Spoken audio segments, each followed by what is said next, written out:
வாழத் தெரிந்தவர்களை தவிர ஆளத் தெரிந்தவர்கள் அல்ல என்பதை நிரூபித்து விட்டனர். மக்கள் அவ்வளவு கஷ்டப்படுகிறார்களா? வெளிநாடுகள் எல்லாம் மக்கள் எவ்வளவு சந்தோஷமாக வாழ்கிறார்கள் தெரியுமா? அது மாதிரிதான் நம் நாடும் இருக்கும் என்றெல்லாம் நினைத்தேன். பாத்திரம் நிறைய பாலை கண்டு பழகிய உங்களுக்கு சாக்கடை நடுவிலே வாழும் மக்களின் நிலை புரியாதென்றால் ஆச்சரியப்படுவதற்கில்லை. 2000 ஆடைகளில் எதை அணிவது என்று புரியாது திண்டாடும் நீங்கள் ஏதாவது ஒரு ஆடை இருந்தால் மானத்தை மறைக்கலாமே என்று ஏங்கும் ஏழைகளை பற்றி எப்படி அறிந்து கொள்ள முடியும்? இங்கே தாதிகள் பட்டு விரிக்கிறார்கள், நீங்கள் நடந்து போகிறீர்கள். அங்கே காலில் குத்திய முள்ளில் பாதியை ஒடுத்திருந்து விட்டு வாழ்க்கையை கடந்து போய்க் கொண்டிருக்கிறார்கள் ஏழை மக்கள். அவர்களில் நீங்களும் ஒருவர் என்றால் நாங்கள் எப்படி நம்புவது? வீராங்கா, நீ சொல்வதெல்லாம் எனக்கு நன்கு புரிகிறது. நானும் உங்கள் புரட்சி கூட்டத்தில் சேர்ந்து விடுகிறேன். அப்போதாவது என்னையும் உங்களில் ஒருவன் என நம்புவீர்களா? நீங்களா?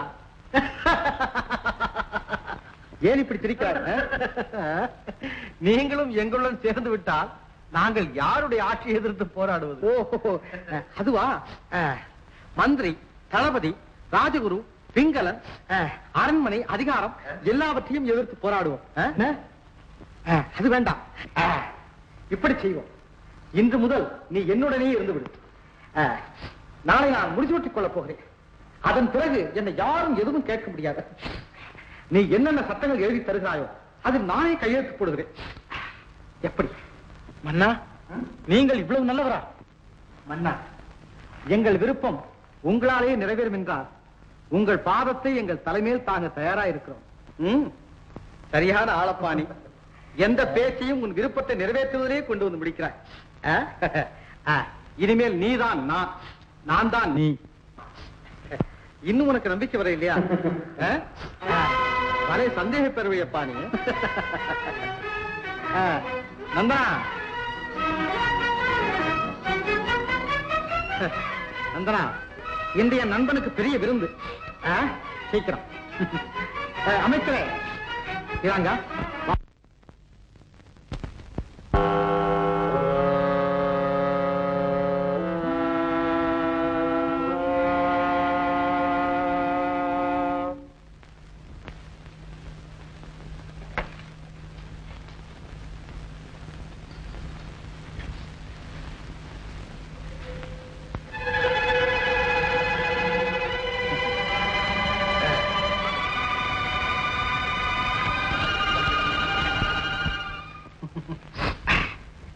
நீ கொஞ்சம் சாப்பிடு. மன்னிக்க வேண்டும், நான் பழரசம் சாப்பிடுவது பழக்கம் இல்லை. மது என்று நினைக்கிறாயா? இது வெறும் பழச்சாறு தான். சாப்பிடு.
இங்கேயே படுத்துரு, நாளை சந்திப்போம்.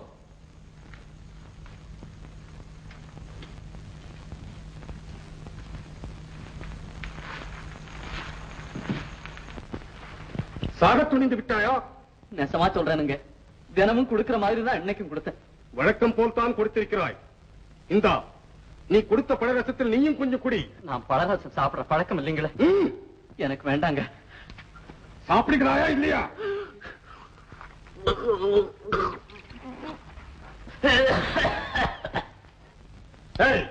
இவனை கைகாலில் கட்டி ஒரு அறையில் போட்டு பூட்டு. நல்ல வேளை, உயிருக்கு ஆபத்தில்லை. இன்னும் கொஞ்சம் அதிகமாக அறிஞ்சிருந்தார் மன்னரையே நாம் இழந்திருப்போம். மன்னருக்கு மயக்கம் எப்போது தெரியும்? மயக்கம் தெளிய குறைந்தது என்ன 2 நாட்களாவது ஆகும். விழுந்தால் முடிச்சு விட்டு விடா. என்ன ஆகுது?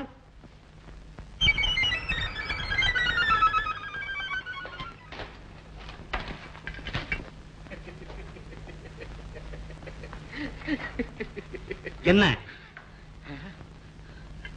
மருந்து பக்குவமாக வேலை செய்ய ஆரம்பித்து விட்டது. மன்னர் மயக்கமாக விழுந்து விட்டார். இனி அந்த கிழட்டு மந்திரி என்ன செய்வான்? நாளை காலை எனது கையால் பிங்களம் தான் இந்நாட்டு மன்னன். முடியாது, நான் மன்னன் ஆகவே முடியாது. முழு விவரத்தையும் கேட்டுவிட்டு பிறகு உன் முடிவை கூறு. அரண்மனைக்குள்ளேயே இருக்கிறார்கள் சதிகாரர்கள். சமையல்காரனை மயக்கி அவர்கள்தான் மன்னருக்கு மயக்க மருந்து கொடுத்து விட்டார்கள். நாளை முடிசூட்டு விழா. நாள் தவறினால் ஆட்சி வேறொரு கைக்கு போய்விடும். நீ பழைய மன்னரை போரல்ல மற்றவர்கள். மன்னருக்கு நல்லது கெட்டது தெரியும். மற்றவர்களை திருத்த உன்னால் முடியாது. நீங்கள் பாட்டுக்கு பேசிக்கொண்டே போகிறீர்களே.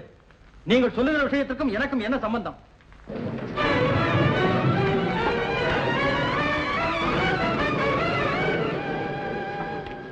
மன்னிக்க வேண்டும், மன்னர் முடிசூட்டு விழாவுக்கு வர முடியாது. மயங்கி கிடக்கிறார். என்ன, நமது புதிய மன்னர் குடிக்காரரா? ஆமா, மன்னருக்கு சுய நினைவு வர பல நாள் ஆகும். குடிப்பவரிடம் எப்படி நாட்டை ஒப்படைப்பது? குடிகார மன்னர் எங்களுக்கு தேவையில்லை, நாங்கள் இதை அனுமதிக்க மாட்டோம். இப்போது என்ன செய்வது? இந்த வருடமும் முடிசூட்டாவிடில் இன்னும் 8 ஆண்டுகளுக்கு முடிசூட்டவே முடியாது. இன்னும் 8 ஆண்டுகளுக்கு மக்கள் தலைவன் என்று கலங்க முடியாது. அன்புள்ளமும் அறிவாற்றலும் படைத்தவர்களே, நீங்களே முடிவு கூறுங்கள். யாரை மன்னராக்குவது, யாருக்கு முடிசூட்டுவது? என்ன யோசனை? நமது பிங்களருக்கே முடிசூட்டலாமே. அடுத்த வாரிசு அவர்தானே. அவரை தவிர வேறு யாருக்கு அந்த தகுதி உண்டு?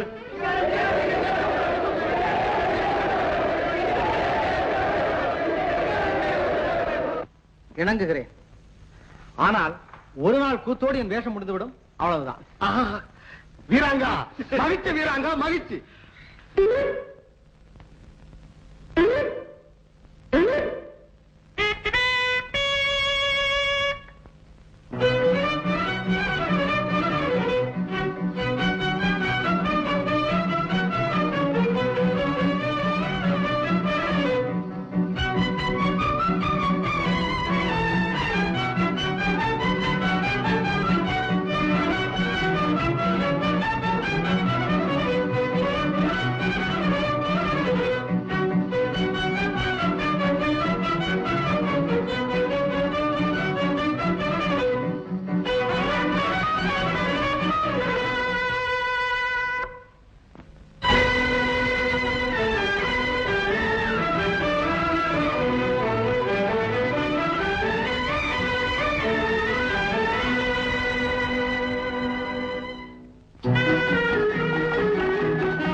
இந்நாட்டு மக்களின் ஏகோபித்த விருப்பப்படி முடிசூட்டுகிறேன். நீ வாழ்க, நினது கொற்றம் வாழ்க, நீ நீடூழி வாழ்க.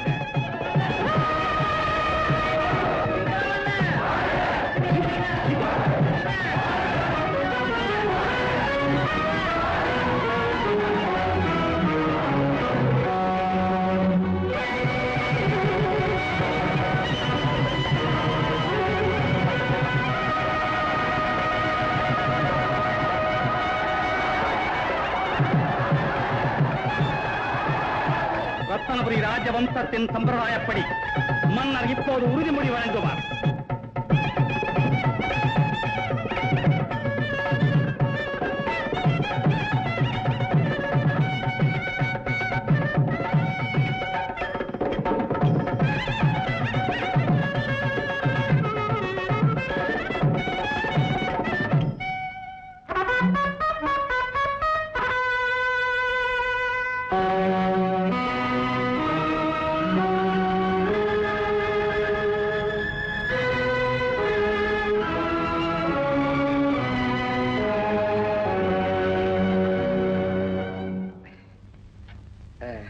மாற்றுமை தங்கிய குருநாதர் அவர்களே, பொதுமக்களே,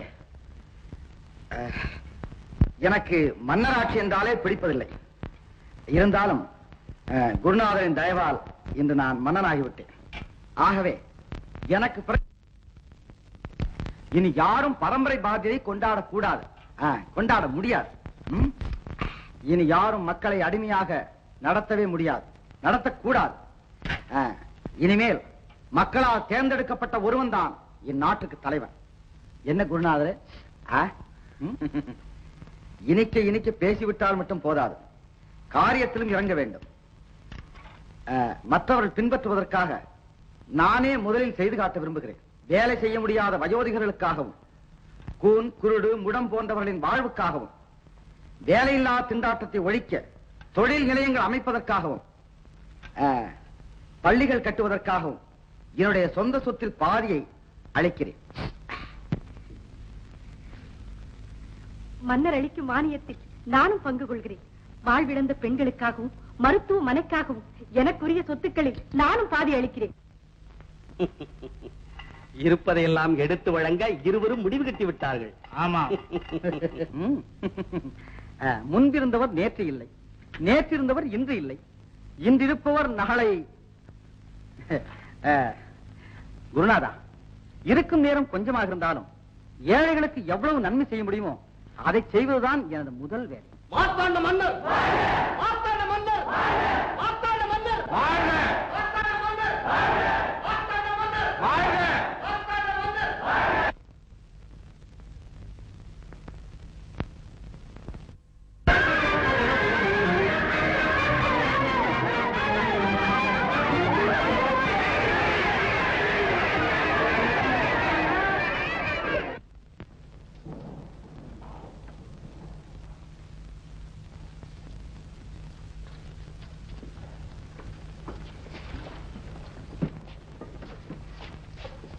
எப்படி இருக்கிறார் மன்னர்?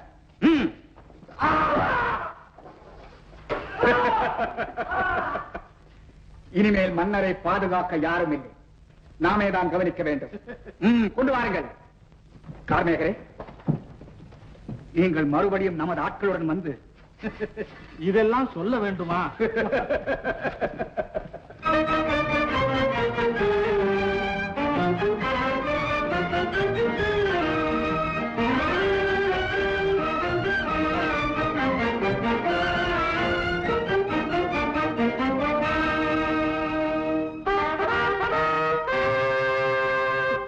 என்னத்தான் இப்படி பார்க்கிறீர்கள்?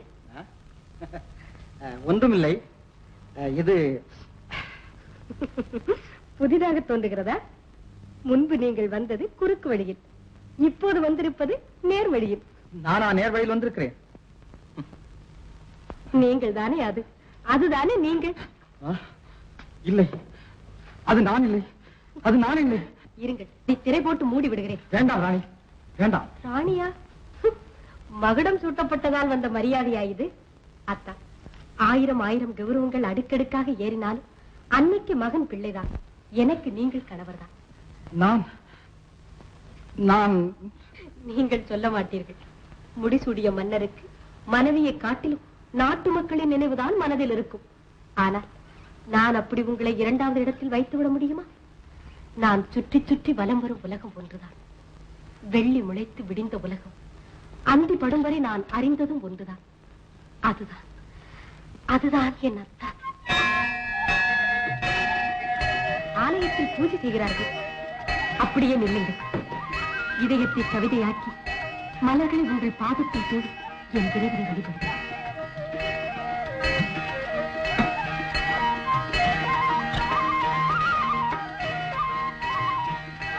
கள்ளம் கவடம் துணியும் இல்லாத உண்மையே வடிவமான பெருமானே,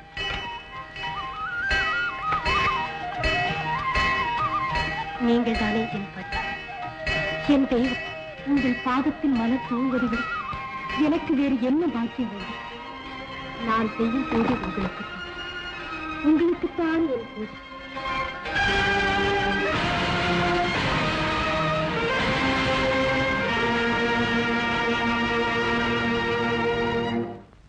ராஜா ராஜா என்றீர்கள், ஒரு ராணியையும் கூட வைத்திருக்கிறீர்கள். நாட்டுக்காக நடிக்கலாம், ஒருவரை காக்க வேஷம் போடலாம், வீட்டிலே நடிப்பது எப்படி? சிங்காசனம், முடிசூட்டு விழா, சிரித்துக் கொண்டே இருக்க வேண்டும், எல்லாம் சரிதான். ஆனால் தன் கணவன் தான் நான் என்று நம்புகிறானே மகாராணியார். அட பாவிகளே, நீங்கள் நன்றாக இருப்பீர்களா? இது நடிப்புத்தானே வீராங்க? நடிப்பா? இன்னொருவன் மனைவியோடு கொஞ்சம் குலவுது நடிப்பா? அமைச்சரே, நான் ஏழை எளியவன், எனக்கு கத்தி எடுத்து சண்டை போடவும் தெரியும், கலப்பை பிடித்து உழவும் தெரியும். இருந்தாலும் எங்கள் சமுதாயத்தில் பிற மாதரை ஏறெடுத்து பார்ப்பது கூட வழக்கம் இல்லை. ஆனால் உங்கள் ஆண்மை நேர் எதிராக இருக்கிறது. பதராதி வீராங்கா, பதறாமல் என்ன செய்வது? தன் கணவனை தெய்வமாக கருதுகிறாள் மகாராணியா. ஐயோ, நினைத்தாலே உடல் நடுங்குகிறது, காலவே கண் கூசுகிறது. இது கையை ஏறு பிடிக்க வேண்டுமா? நல்ல நாகரிகம் ஐயா உங்கள் நாகரிகம். ஆபத்துக்கு பாவம் இல்லை. நாட்டை காத்து தீர வேண்டிய கடமைக்காகவே நீ ராணிக்கு கணவனாகவும் நடிக்க வேண்டி இருந்தது. நடித்து விட்டேன். அதோடு என் கடமை முடிந்தது.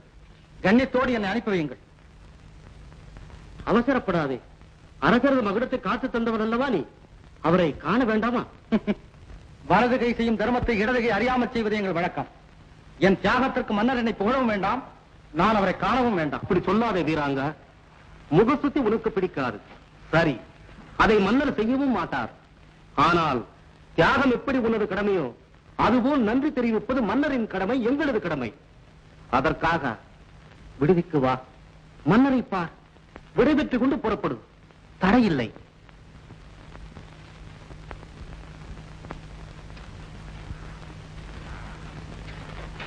பையன் இருக்கும் சுறுசுறுப்பை பார்த்தால் இவனை பறக்க விடுவது ஆபத்து. விடுதியில் மன்னர் தெளிந்திருப்பார். அவர் வந்த பிறகு இவனதற்கு மன்னரை காப்பது எவ்வளவு முக்கியமோ அதை விட முக்கியம் மன்னர் மாதிரி இருக்கும் இவனையும் கண்காணிப்பது. நமக்கு உதவி இந்த நாடோடி நாளிடம் விரோதிகளுக்கு உதவ மாட்டான் என்பது என்ன நிச்சயம்? அப்படியானால் இவனை இன்றிரவே திருச்சிற்றம்பலம். நந்தவனத்தில் ஓராண்டி அவன் அருமாதமாய் குயவனை வேண்டி கொண்டு வந்தான் ஒரு தோண்டி. அதை கூத்தாடி போட்டு நவமணி, என்ன காரியம் செய்து விட்டாய்? ஒரு மாபெரும் முடிவரை மனதை புண்படுத்தி விட்டாய். உனக்கு பாலும் நரகம் தான் கிடைக்கும். ஏன் கிடைக்காது? உன்னை போல கையால் ஆகாதவனை காவலிச்சா வேற என்னதான் கிடைக்கும்? என்ன சொன்னேன்? இந்த சகாயத்தை பார்த்தா கையால் ஆகாதவன் சொல்லிட்டேன். என்ன நீ இந்த மாதிரி வேஷம் போடுறது சரியில்லை. பெண்ணே, என் புனித யாத்திரை தடை செய்யாதே, விட்டுவிடு. நான் சொல்றது கேளு. தடுக்காதேன்னு சொன்னா தடுக்காதே.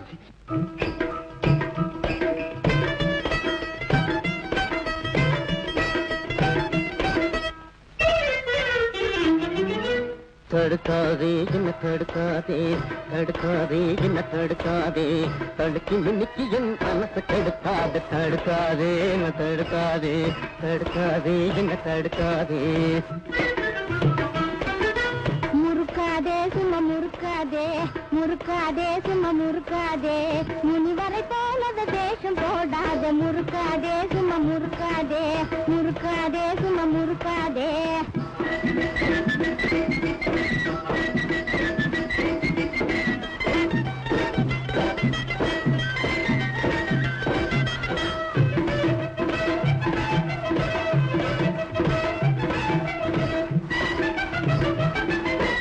உன்னையே நம்பினான் பிழைக்க முடியுமா? ஊருக்குள்ள நிமிந்து நடக்க முடியுமா?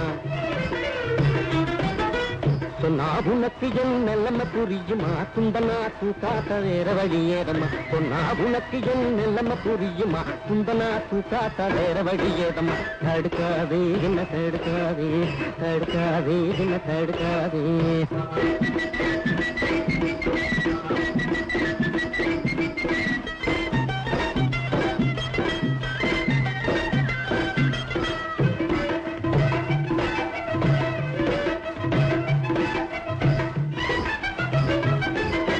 சோறு கண்ட இடம் சொர்க்கமா, ஊரு சுத்தி வாழ வனப்பேணமா.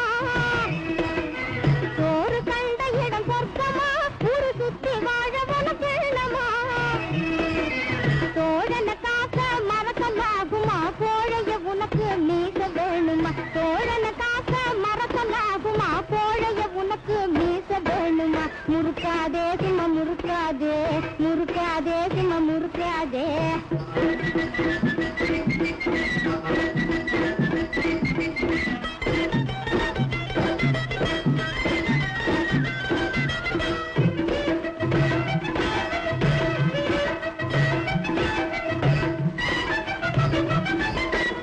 ஓசு சோத்துல உடம்ப வளர்த்துட்டேன், மீசை இருப்பத மறந்து இருந்துட்டேன்.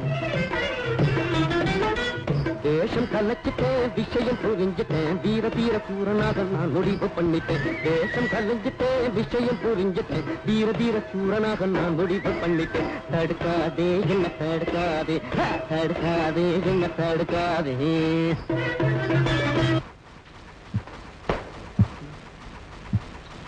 நவமணி நவமணி என்னை எடுத்தெறிஞ்சு பேசுறேன் ஒண்ணு செய்யும் உங்க ராஜா முன்னால கொண்டு போய் என்ன நிறுத்து ஏய் என்ன உனக்கு தெரியலையா நம்ம 2 பேரும் வெளிநாட்டுல சோத்துக்கு தாளம் போட்டனே அதை நீ மறந்துட்டியா ஓ சிம்மாசனத்துக்கு பக்கத்துல எனக்கும் ஒரு சிம்மாசனம் கொடுன்னு கேட்கிறனா இல்லையா பாரு அவர் அப்படி கொடுக்கலன்னா சரி கொடுத்தா உங்களுக்கு நான் அடிமை கொடுக்கலன்னா நீங்க எனக்கு அடிமை சரிதானே நாளைக்கு ஆகட்டும்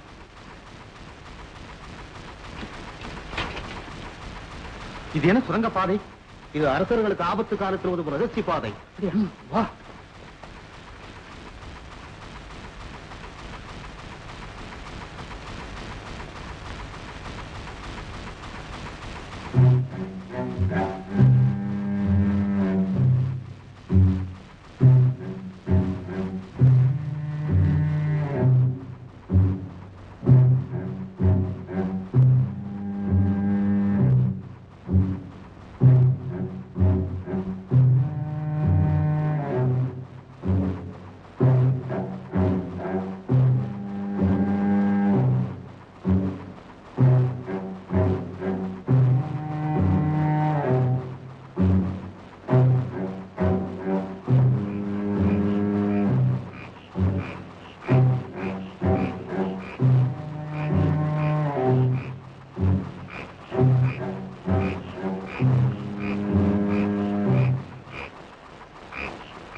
மன்னரை காணோமே மணிவேலா மணிவேலா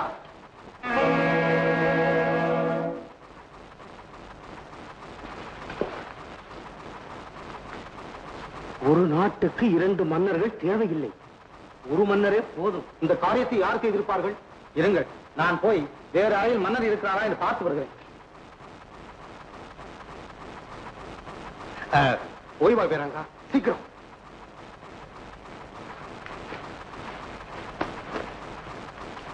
இவனை இப்போது கொல்லக்கூடாது மன்னர் கிடைக்கும் வரை இவன் உயிரோடு இருந்தே தீர வேண்டும்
சபாஷ் வீராங்க, நீ இப்படி சண்டை போடுவாய் என்று நாங்கள் எதிர்பார்க்கவே இல்லை. ஆமாம் ஆமாம், நாங்கள் எதிர்பார்க்கவே இல்லை. அதெல்லாம் இருக்கட்டும். மன்னர் அரண்மனை போறதும் பேச்சுக்கூடலாம், வா போகலாம். புறப்படு. அரச குலத்தில் பிறந்தவர்களுக்கு அது பழக்கம். நான் சாதாரண குடியில் பிறந்தவர். பலமில்லாத மாடு, விட முடியாத கலப்பை, அதிகாரம் இல்லாத பதவி, இவைகளை நாங்கள் விரும்புவதே இல்லை. அமைச்சரே, உங்கள் கட்டாயத்திற்காக நான் மன்னனாக இருக்க சம்மதிக்கிறேன். ஆனால் சட்டமேற்றும் அதிகாரம் அத்தனையும் என் கையில் தான் இருக்க வேண்டும். மக்களின் நிலையாத புதியவனை பதவியில் அமர்த்தி அதிகாரத்தை அவன் கையில் கொடுப்பது ஆபத்து வீராங்கா. மக்களின் நிலையறியாதவன் நானா நீங்களா? அமைச்சரே, நீங்கள் மாளிகையிலே இருந்து மக்களை பார்க்கிறவர்கள், நான் மக்களோடு இருந்து மாளிகையை கவனிக்கிறவன். பெரிய இடத்தின் உள்ளே புகுந்துதான் என் உலகம் மாறியிருக்கிறது, என் உள்ளம் மாறிவிடவில்லை. இங்கிருந்து போக விரும்புவதெல்லாம் வெளியே மக்களுக்கு தொண்டு செய்யத்தான். அதை இங்கிருந்தே செய்ய முடிந்தால் தான் உங்கள் இஷ்டத்திற்கு இணங்குவேன். அமைச்சரே, கொஞ்ச நாட்களே பதவியில் இருந்தாலும் மக்களின் குறைகளை தீர்ப்பவன் தான் அறிவாளி. அதிகாரத்தை என் கையில் ஒப்படைப்பதா என்றால் சொல்லுங்கள், அடுத்த காரியத்தை கவனிக்கிறேன். இல்லையாயின் யோசித்து பதில் சொல்லுங்கள்.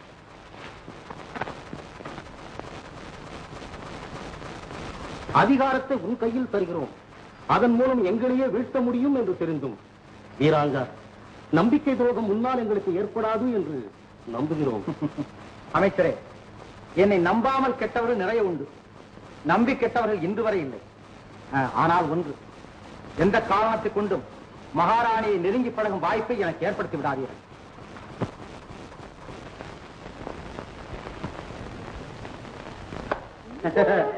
வா வா, உனக்காக தான் காத்துக்கிட்டு இருக்கேன். என்னது எனக்காக காத்திட்டு இருக்கியா? என்ன உளற? யாரையா நீ? நானா? என் காதலியா இருந்துகிட்டு என்னையே வந்து உன் மூஞ்சிக்கு காதலி வேறயா? ஏன் என் மூஞ்சிக்கு உன்னை போல எத்தனை காதலிங்க கிடப்பாங்க தெரியுமா? இப்பவே ஒரு கண்ணு மூடி இருக்கிறேன். மரியாதை இல்லாம பேசின மறுகண்ணையும் மூட வச்சிடுவேன். ஆமா, இப்ப மட்டும் என்னவா? நான் குருடு தானே, எங்க பார்த்தாலும் ஓ முகம் மட்டும் தானே தெரியுது. மீச, மரியாதையா வந்த வழிய பார்த்து போறியா இல்லையா? எனக்கு வந்த வழியும் தெரியல, போற வழியும் தெரியல. அதாவது இந்த மீசையை பார்த்து எத்தனை பேர் காதலிச்சிருக்காங்க தெரியுமா? நீங்களா? அதை குடு இப்படி என் மீச. ஆமா, இதெல்லாம் தாடி போய் மீச வந்திருக்கு. அதெல்லாம் பெரிய கதை, அது சொல்றதுக்கு தான் வந்திருக்கேன். வா வா, அப்படியே போய் ஊரை சுத்தி பார்த்துட்டு வந்துருவோம்.